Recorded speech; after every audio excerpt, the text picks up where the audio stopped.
Salam, hər vaxtınız xeyir olsun, əziz müdavimlər və abituriyentlər.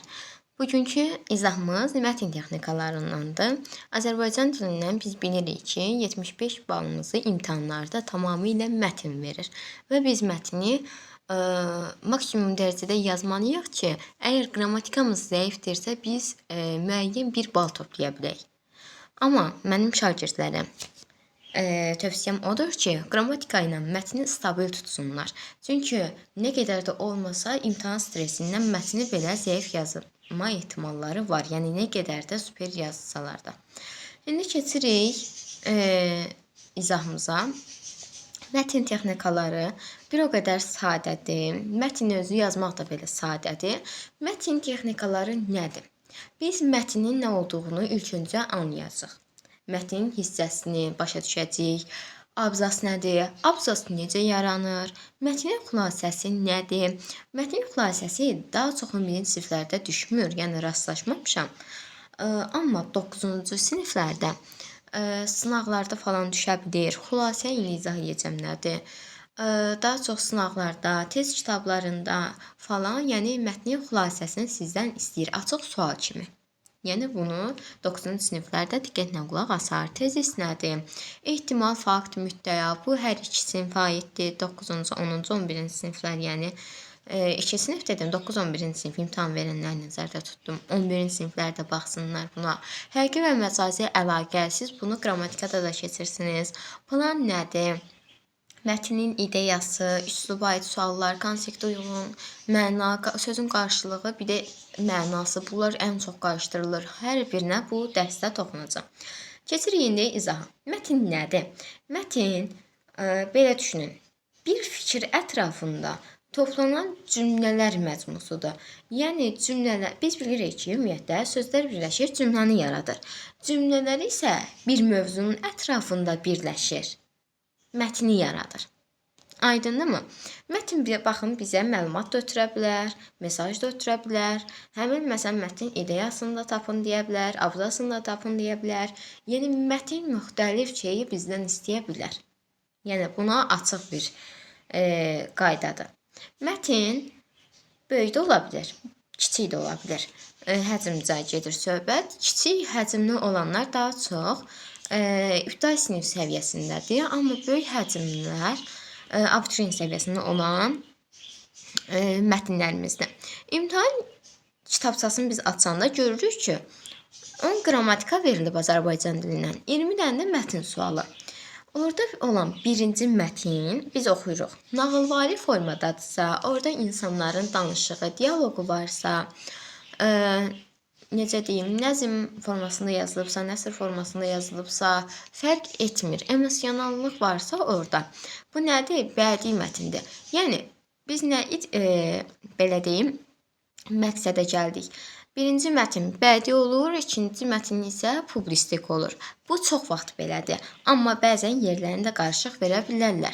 Yəni, buna da diqqət edin. İndi bədii üslubu necə ayıracaqsınız? Yəni, publistik üslub olan mətni necə ayıracaqsınız, onu da sizə deyəcəm. Mətnin tərkib hissələrinə gəldik.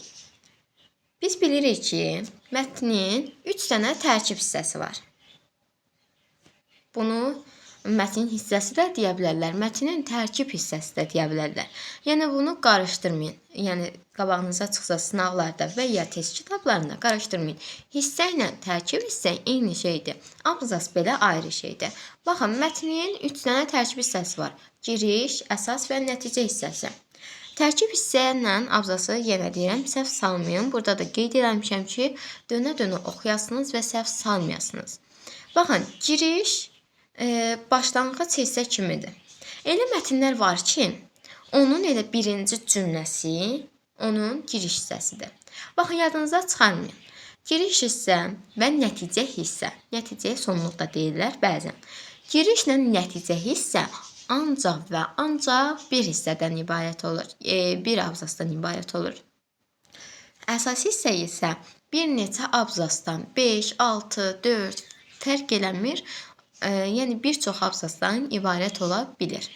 Amma girişlə nəticə, yəni sonluq hissə ancaq və ancaq nə olur? Bir hissədən, bir abzasdan ibarət olur. Əsas hissədə biz nə edirik? Bizə giriş hissədə verilən məlumatı daha çox burada genişlədirik, müzakirə edirik. Nəticə hissədə isə həmin o fikrin, söhbətin nəticəsinə gəlib yekun qoyuruq. Aydındırmı? Yəni giriş anlayışı nədir? Başlanğıc bir mərhələdə mesaj ötürür. Əsas hissədə o mesajı biz müzakirə edirik. Nəticədə isə həmin o söhbəti biz nə edirik? Yekunlaşdırırıq, sonlaşdırırıq. Yəni nəticəsini qoyuruq. Abzas nədir? Abzasa bəzən paraqraf da deyirlər. Yəni və bəzən də sətir başı deyirlər. Abzas sətir başı deməkdir. Bu mətni formalaşdırır və hər hansı bir mətndən azı bir abzasdan ibarət olur. Baxın, nə demək istəyirəm? Abzaslar iri həcmli də ola bilir, kiçik həcmli də ola bilir.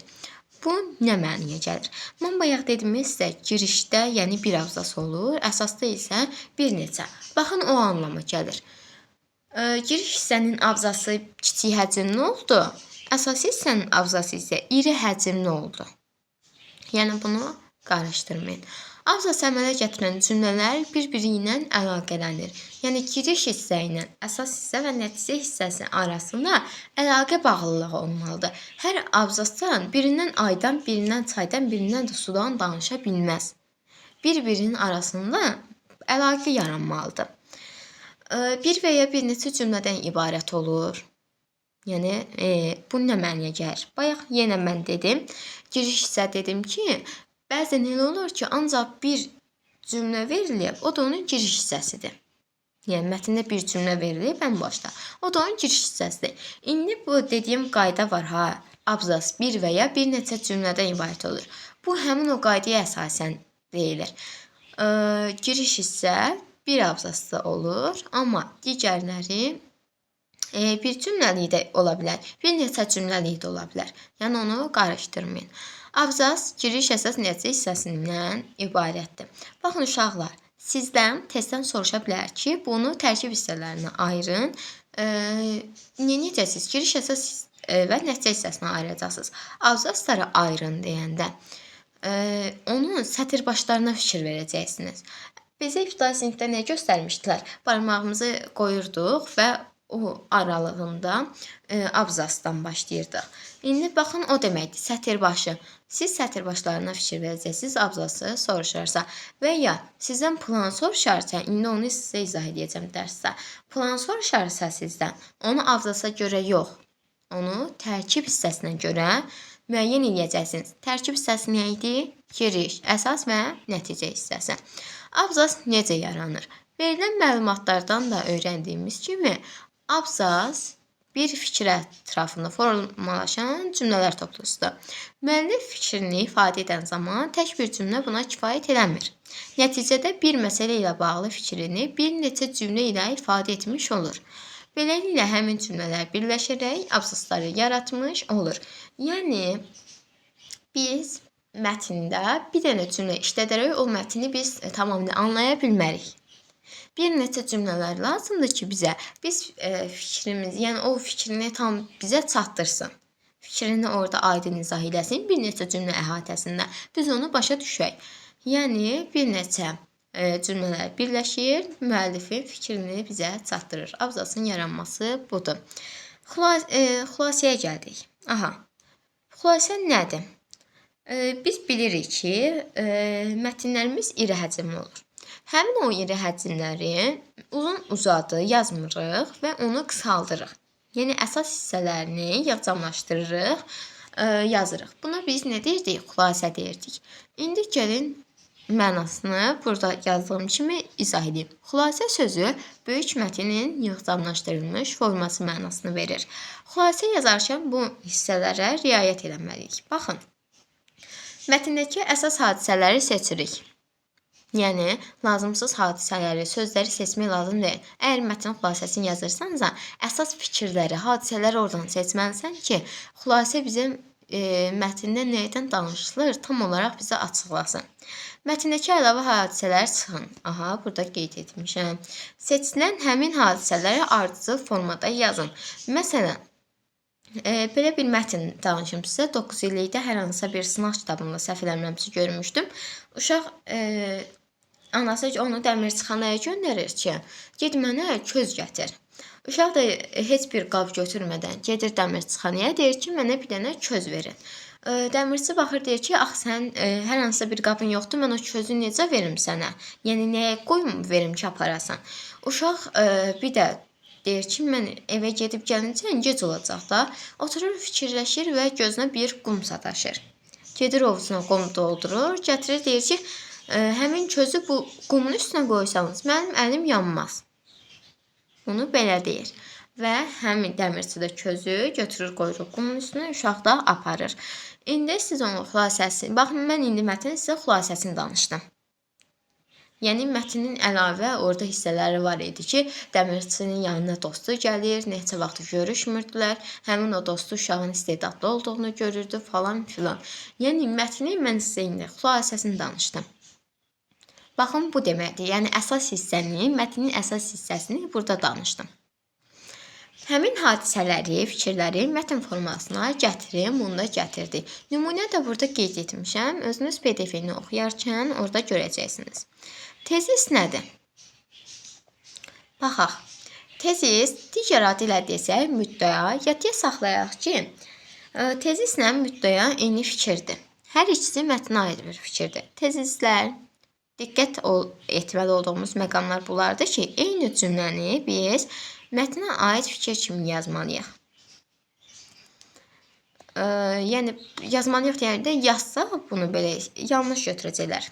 Baxın, mətni yaxşıca oxuyuruq tezisi yazanda.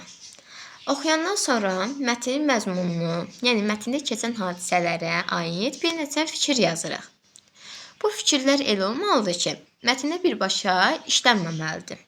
Yəni, nə qərara gəldik, nə məqsədə gəldik? Biz tezisi yazarkən mətndən hər hansısa bir cümləni götürüb tıpatıp ora köçürdə bilməliyik. Bu nə olacaq? Avtomatik olaraq səhv götürüləcək. Yəni, bu da ki, xülasə kimi bir şeydir. Amma xülasəni biz mətn əsasında yazırıq. Mətndən belə cümlələr götürüb yaza bilirik.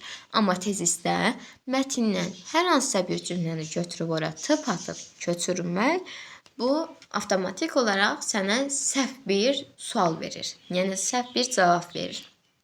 Sən onu elə yazmırsan. Mətn yaxşıca oxuyursan, oxuyandan sonra mətn hadisələrinə aid bir neçə fikir yazırsan, amma mətndən olmur.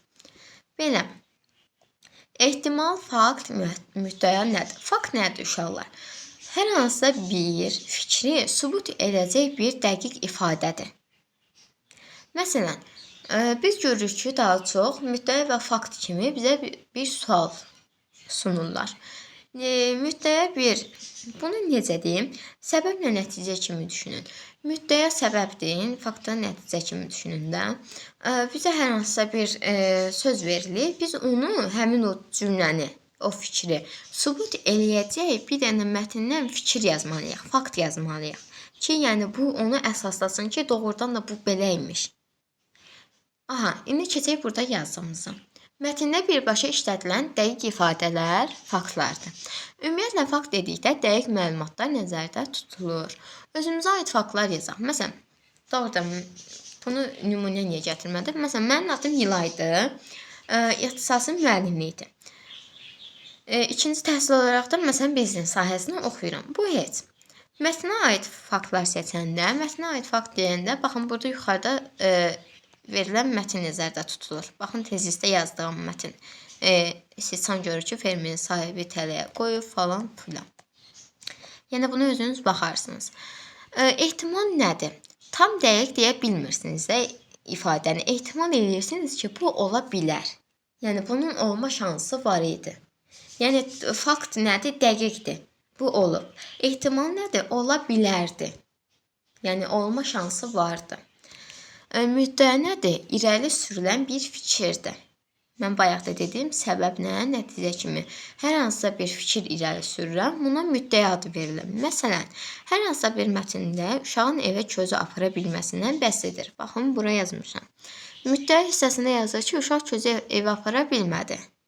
Fakt olaraq yazıraq ki, qab olmadığı üçün. Yəni bizə fikrimizi irəli sürdürdü ki, bu uşaq közü evə apara bilmir. Faktımız nə idi? Mətndə var idi axı ki, uşağın qabı yox idi. Bax onu yazırıq. Sonra gəlirik həqiqi və məcazi əlaqəyə. Bunu nə vaxt görəcəksiniz? Baxın, mətndə biz görürük ki, üzərində rəqəm yazılmış sözlər var ki, xırda rəqəm yazılır. 1, 2, 3, hər hansısa sözlərin üzərində. Yeniyəcək, həmin hissəyə biz fikir verəcəyik. Biz ümumiyyətlə bilirik ki, imtahanda sualları birinci nəzər yetiririk, sonra mətn oxuyuruq. Yəni bunu yadınızdan çıxarmayın. Suallara nəzər yetirirsiniz. Sonra mətni oxuyursunuz ki, artıq siz o mətni oxuyanda hər hansı bir nüansla qarşılaşanda deyəcəksiniz ki, buna aid mən bir sual tipi görmüşdüm. Həmin o qayda bu sualı işləyə biləcəksiniz asanlıqla. Yəni sualları əvvəlcədən oxumağınızı sizə tövsiyə edirəm. Aha, həqiqi və məcazi əlaqəni biz neyinirik? Leksikada da keçmişik ki, həqiqi məna ilkin mənadır, məcazi məna isə sonradan törəmə mənasıdır. Məsələn, reallıqla bağlı olanlar həqiqidir. Reallıqla bağlı olmayanlar, məsələn, dəmir bilək. Biləyimiz necə dəmir olsun? Böyük ürək. Yəni onun ürəyi çox böyük idi mənasında. Yəni necə deyim, mehriban mənasını işlənəndə bu artıq məcazi olur. Reallıqla bağlı olmur. Deməli, həqiqi məna ilkin məna, məcazi məna isə sonradan yaranan mənadır. Üzərində rəqəm yazılmış sözlər, bunlara diqqət edəcəksiniz. Bəzən sizə açıq sual tipi kimi veriləcək, bəzən isə qapalı kimi. Əgər sizdən belə bir şey soruşarsa ki, həqiqi məcazini tapın, daha sonra yanında cədvəldə göstərilə bilər ki, həmin tapdığınızın digər mənasını işlədin. Digər mənası nədir? Baxın uşaqlar. Məsələn, mən bayaq dedim ki, dəmir bilək. Dəmir sözünün üstünə 1 yazılıb. Deyir ki, bunun həqiqi yoxsa məcazi olduğunu deyin. 1-ə götürüb yazdıq ki, məcazidir. Dəmir bilək olmur. Həmin onun qabağına yazıb ki, digər mənada işlədin. Digər məna nədir bəs? Yəni, onun bu nə yazmısan bunu? Məcazi yazmamısan. Digər mənası onun həqiqi olacaq da. Sən onu götürüb həqiqi mənada işlədəcəksən ki, məsələn, atam dəmiri həyətdə qızdırdı. Və ya qızmış dəmiri nətər deyim, çəkiclə döydü və s. Yəni bu artıq oldu həqiqi məna. Digər mənasını istəyəndə yerdə qalan mənanı yazacaqsınız. Həqiqidirsə məcazi, məcazidirsə həqiqi mənasını yazacaqsınız. İndi gəlirik plana. Uşaqlar, biz bilirik ki, plan mətnə aid ümumi başlıqdır. Yəni, plan nə çox uzun olmur, nə dolayı fikirlər verilmir. Mətn necə olmalıdır? Qısa və konkret olmalıdır. Sən bura götürüb 2-3 cümlə yaza bilməsən. Planı abzasa görə təyin edə bilməsən. İndi deyəcəksiniz, neyiniyim bəs? Baxın, planı qısa yazırsan, konkret yazırsan, mətndən tıpatıp cümləni eyni köçürdüb ora yazmırsan, giriş, əsas və nəticə hissəyə görə yazırsan. Bu hamısı buna aid deyil. Baxın, elə mətn var ki, mətnin şərtindən asılıdır. Deyə bilər ki, abzaslara görə plan qurun. Onda sən abzasa baxacaqsın. Yox, əgər desək ki, mətnə aid plan qurun, sən onda abzasa fikir verməyəcəksən. Neynəyəcəksən? Giriş, əsas və nəticə hissəsinə fikir verəcəksən. Baxın, burada da nümunə kimi yazmışam ki, taksi sürücüsünün müştəriyə münasibəti, taksi sürücüsünün müştəriləri müqayisə etməsi, əziyyətlə qazanılan pulun qiyməti. Yəni, giriş hissədə nədir? Müştəriyə münasibət bildirir. Giriş hissədə belə idi. Əsas hissədə nətərdir? Taksi sürücüsünün müştəriləri müqayisə edir. Nəticə hissədə də əziyyətlə qazanılan pulun qiymətindən danışılır. Bu qədər sadədir. İdeya nədir? Mətnin ideyası. Hər hansı bir mətni oxuyandan sonra mətnə aid müəyyən insanda təəssüratlar yaranır. Düzdürmü? Həmin o mətni, baxın burada. Aha, həmin o mətndə Biz bilirik ki, ibtidai sinifdən tutmuş, abituriyent səviyyəsinə kimi mətn işləyir uşaqlar. Monitorinqdə düşür, iqlim imtahanlarında düşür. Mətnin ideyası hər sinifdə, yəni hər sinif suallarında düşür. Baxın, mətnin ideyası nədir? Mətnin nə nəticəyə gəldin? Hansı nəticəyə gəldin? Bax, onu yazırsan. Məsələn, hər hansı bir mətndə valideynin xəstə olmasından danışılır. Sən həmin o ideyanı ora yazırsan. Məsələn, burada qeyd eləmişəm ki, yalnız o adama pulun gəldiyini bilir ki, həmin pulu özü qazanmış olsun. Yəni, belə bir mətn deyim, uşaq pulun qədrini bilmir, çünki özü qazanmırdı. Valideynlərinin pulunu hara gəldi xərcləyirdi də, amma özü qazanandan sonra onu hara gəldi xərcləmədi. Yəni, onu nətər deyim, hər xərcini planlanmış şəkildə etdi. Ona görə belə bir ideya gəldi ki, yalnız o adamlar pulun qədrini bilir ki, həmin o pulu özü qazanmış olsun. Yəni, mətndən əsas bir fikir, nəticə çıxardıb yazırıq. Bu da mətnin ideyası adlanır. Mətnin səciyyələndirilməsi nədir uşaqlar? Buna gəldik. Mətnin səciyyələndirilməsi yox, obrazın səciyyələndirilməsi. Bu əsasən bizə klaster sualı kimi xarakterizə olunur. Bizə deyir ki, bunu səciyyələndirin. Baxın uşaqlar, obraz nədir ümumiyyətlə? Bədii əsərdə biz görürük ki, daha çox bədii mətnlərdə verilir bizə. Mətndə və hekayənin müəllifin yaratdığı insanmı deyim, heyvanmı deyim, təbiətmi deyim, yəni hər hansısa bir danışan surət. Obrazlar hissənin daşıyıcısıdır. Yəni, o olmasa, hər hansısa bir mətn fikrini bizə tam çatdırmaz. Baxın, siz nə edirsiniz? Burada görürsünüz. Bax, sizə klasterdə yaratmışam. Orada da necə deyim, tamamilə mətni sizə göstərməyə çalışmışam. Mətnin obrazı səciyyələndirməyə nə edəcəksiniz mətndə? Onun hər hansısa bir pis işini falan yazmırsınız. Baxın, xarakterini yazırsınız. Davranışını yazırsınız, düşüncəsini yazırsınız. Yəni, xasiyyət, xarakter, davranış, düşüncə. Bunları yazırsınız. İndi deyəcəksiniz, niyə? Baxın, imtahanlarda sizə klaster verilir. Bəzən sınavlarda düşmür, amma bunu unutmayın ki, imtahanlarda belə deyil. Klasteri verdi, sizə güzəşt olaraq bir dənə fikir verir. Yəni, yuxarı birinci hissəsində fikir verir sizə. Siz onu yazacaqsınız. Məsələn, bura yazıb ki, kərpic kəsən kişi. Bizə birinci fikir olaraq verib ki, qayğı keçdi. İndi deyəcəksiniz ki, yazdı, nağaraq. Baxın, xarakterini, xüsusiyyətini, davranışını. Dedim, bunu yazırsınız. Sizə yazmayıb qayğı keçdi. Başqa bu kişi necə idi? Zəhmətkeş idi, əzimli idi, necə deyim, qəzəbli idi, daha sonra nankör idi, təvəzzökar idi. Yəni, necə bir insan idi? Mətndə necə bir nəticəyə gəldin? Onları yazırsan. Yəni, kərpic kəsən kişi, baxın, mən yazmışam bura, zəhmətkeş idi, qayğıkeşi o bizə verib. Əzimli idi, zəhmətkeş idi. Yəni, bunu mən yazdım bura. Bu qədər sadə. Klasteri bir də deyirəm ki, cümlə yaza bilmərsiniz. Yəni, elə uşaq var ki, bir də görən cümlələr dolduruq. Xeyr, elə eləyə bilməzsiniz. Əgər sizə birinci fikri olaraq hər hansısa bir söz veribsə, siz ona aid yazırsınız. Yox, sizə cümlə versəydi, onda cümlə yazardınız. İmtahanda görürsünüz ki, sizə birinci hissədə yazıb ki, qayğıkeşdir. Bu insanın sən xarakterini, xüsusiyyətini yazmalısan ora. Ki, bu insan necə idi? Yəni, təvəzzökar idi, nə bilim, zəhmət çəkirdimi, çəkmirdimi, onu yazmalısınız. Daha sonra gəlirik konsektə uyğun mənaya. Baxın uşaqlar, konsektə uyğun məna ilə adi bir mənanı uşaqlar qarışdırır. Əgər mətnin şərtində, hər hansısa bir sualın şərtində sizə desə ki, tün qara hərflərlə verilmiş və ya altına xətt çəkilmiş sözün və ya cümləyə keçmək sözün konsektə uyğun mənasını izah edin desə, baxın, konsektə sözünü gördünüzsə, deməli mətndə hansı mənada işlənir? Onu yazacaqsınız.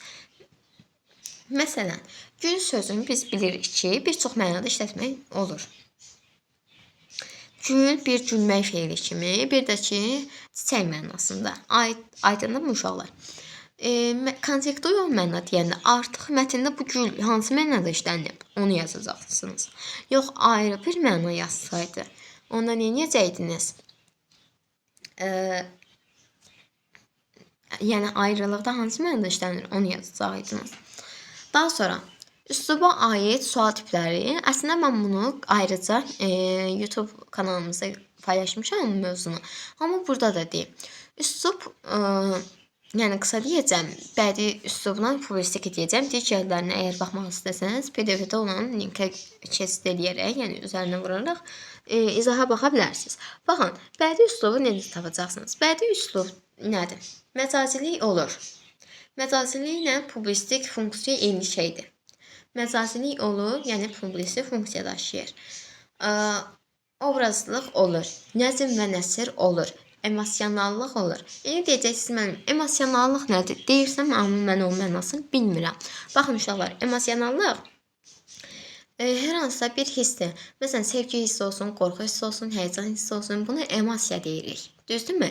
Emosionallıq da budur. Mətndə biz görürük ki, yazır ki,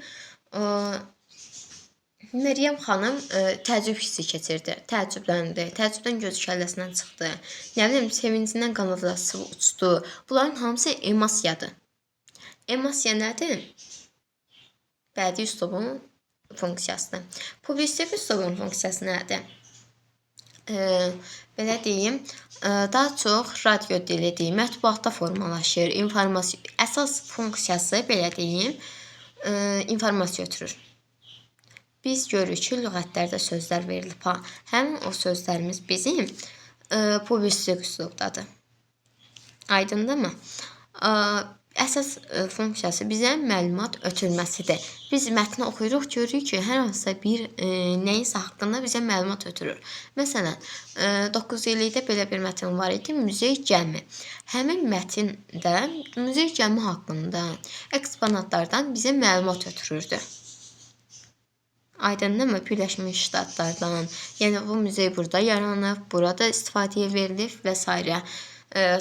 Tankerlərdən istifadə olunub və s.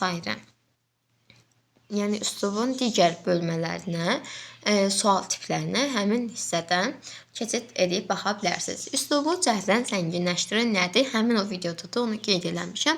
Amma burada da qeyd edeyim ki, 11-ci siniflərdə düşür bu. Baxın, üslub 11-ci siniflərdə düşür, 9-larda düşmür. Belə bir sual tipi verə bilər ki, sizə həmin cümləni, məsələn, tünd qara hərflərlə verilmiş cümlə və ya altından xətt çəkilmiş cümləni üslubu cəhətdən zənginləşdirin. Niyə edəcəksiniz? Həmin cümləyə məcazi mənalı ifadə artıracaqsınız. Məsələn, deyəcəksiniz necə? Məsələn, təəccübləndi kəlməsi. Məsələn, Məryəm ana təəccübləndi. Düzdürmü? Siz bunu üslubu cəhətdən zənginləşdirəcəksiniz. Yazacaqsınız ki, Məryəm ananın təəccübdən gözü kəlləsindən çıxmışdı. Və yaxud yazacaqsınız ki, Məryəm ana sevincindən qanad açıb uçurdu, yerə göyə sığışmırdı və s. Əsəbidirsə yazacaqsınız ki, zincir çeynəyirdi, hirsi başına vurmuşdu, gözü elsəyi görmürdü. Yəni məcazi mənalı bir ifadə yazacaqsınız ora. Aydındırmı? Sözün qarşılığı və mənası. Sonuncu hissəyə gəldik, səhv eləmirəmsə. Sözün qarşılığı nədir? Əgər sizdən hər hansısa bir sözün qarşılığını istəyirsə, altına xətt çəkilmiş, tünd qara hərflə verilmiş, qarşısında işarə qoyulmuş bir sözün qarşılığını istəsə, nə edəcəksiniz? Həmin sözün sinonimini, yaxın mənasını siz yazacaqsınız. Yox, mənasını soruşsa, ona nə edirsiniz? Leksik mənasını izah edib yazırsınız. Yenə deyirəm, sözün qarşılığını sizdən istəsə, həmin sözün sinonimini yazırsınız. Məsələn, gəzirdi, yürüyürdü mənasında. Aydındırmı? Bu qədər sadə. Ümidvaram ki, izah sizə belə deyim, faydalı oldu. Bir çox şey öyrənmiş oldunuz. PDF də sizin əlinizin altındadır. Yəni, mən bunu sizə izah eləməyi özümə borc bildim ki, çox uşağın demək olar ki, yəni qarşılaşıram dərs keçim uşaqlardan da. Yəni, yaralı yeri mətn yazmaqdır. Mətni uşaqlar 9-cu sinifdə başdan getdi yazırlar. 9-cu sinif önəmli deyil, onsuz da deyil. Dərsləri yaxşı yanaşmırlar və 11-ci sinifdə də bunun cəzrini çəkirlər. Ona görə deyirəm ki, 9-cu sinifdə də yaxşı oxumaq lazımdır ki, 11-ci sinifdə sizə hər şey asan da olsun. Mətndir, qrammatikadır deyib keçməyin. Bəlkə elə siz gələcəkdə bir, necə deyim, dil ədəbiyyatı müəllimi oldunuz. Elə biliklərinizi məktəb dövründən təkmilləşdirin ki, sizə gələcəkdə çətin olmasın. Bir müəllimi olaraq daha çox bilikli olasınız. Yəni, belə deyim. Yaxşı bir peşəyə sahib olmaq üçün indidən yaxşıca oxumaq lazımdır. Ümidvaram ki, bunu da bəyəndiniz. Sağ olun.